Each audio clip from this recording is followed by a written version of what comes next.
All right, guys, welcome back. So now I'm going to go over what if they say yes, they have considered selling, or what's your offer, right? So I'm going to do a screen share because there's a lot to cover here. And I'm going to show you exactly what we say at Lead Mining after someone says yes, they want to sell. Okay, so here's our document right here. So here we talked about the intro, bam. Then we talked about the greet, right? I'm Nicholas. Have you ever maybe considered selling before? Brilliant.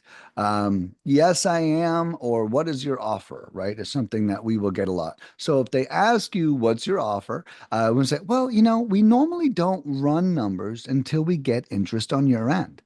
But if you have some time, I've got a couple questions about the property, and then we can move on to the next step. Okay, then they almost always say yes to that, right? And then we say, okay, great. So if you could tell me a little bit more about the property, just some basic information. The first question here is the land mostly cleared? Okay, so now we're trying to find out, is it wooded? Is it cleared? What does the property look like? Is there any utilities on the property? Right? These are a lot of due diligence questions. The beauty of land is we don't have to dive too deep into the personal aspect of the seller. We just want to know, is this piece of land a good fit for our criteria, right? That's our main thing that we're looking at.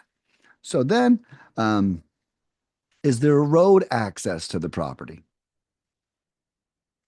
Are there any structures on the property? What were you planning on doing with the property when you bought it? This is almost like a distress question, right? What happened to our hopes and dreams, right? When you bought this property, you bought it for a reason, right? Why didn't that reason happen? Okay, that's very important as we move through the process because we want to remind them that, hey, you haven't done anything with it yet. The next best thing you could do is sell it, right? So, what were you planning on doing with the property when you bought it? Next question. What stopped you from doing that? Okay, again, we're focusing. This is like their motivation to sell. If you think about it, right? And we're gonna focus on these key things so we know how to get the property out of their hands and into ours. And do you have a survey for the property? And one of my favorites, would you be open to receiving monthly payments as well for the property? How quickly are you looking to sell? And do you have a better phone number to call back on? And when is the best time to call back? Okay. Once we got that, okay, great. Looks like we have everything we need. I'm going to get this over to my partner, Josh, and he's going to give you a call in the next 24 hours. All right. Thank you so much for your time. So, boom, those are the qualifying questions that we want to ask the sellers. Okay. Now, it's very important to get as much out as possible. Not everyone's going to answer all the questions, right? We definitely know that that's going to happen, but it's the effort that counts. So, for example, when I listen for my cold callers, we want to hear them giving the effort. We want to make sure that I want to hear them getting shut down, right? You don't want to be caught not asking the questions. And at first, it's going to be a little uncomfortable for you to probe into these people's lives. But as you get leads and you close deals, you're going to get more and more comfortable when you realize it works and they're not even offended. There's no offensive questions in there. When we call on houses, there's a lot more offensive questions we have to ask, like, is there a mortgage on the property? How much is left on the mortgage, right? These are not easy questions to ask. People think that's very personal.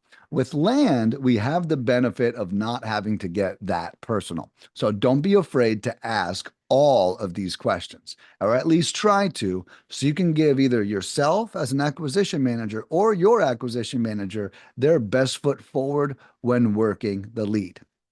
And a lot of people say, oh, well, Nick, could we add some questions to that? Look, I'll be completely honest with you. I tell this to all my clients, and that is, hey, if you want to ask additional questions, those are great things to ask on your follow-up call, right? Your acquisition manager needs things to talk about too. We can't just say it all, right? And then they're not going to have anything to talk about. So if you see, oh, well, I would love to ask this or I'd love to ask that, I would keep the questions the same and then add that to your follow-up. So when you actually call the client back, you can use these lighter questions, these other questions to also help you build rapport. You'll notice with questioning a seller or a lead that you want the questions to start off very easy and get harder as they go. Okay. That's why at the end, we ask them for a better phone number and the best time to call back, right? So hopefully they trust us after the first several questions. And then the questions get harder and harder.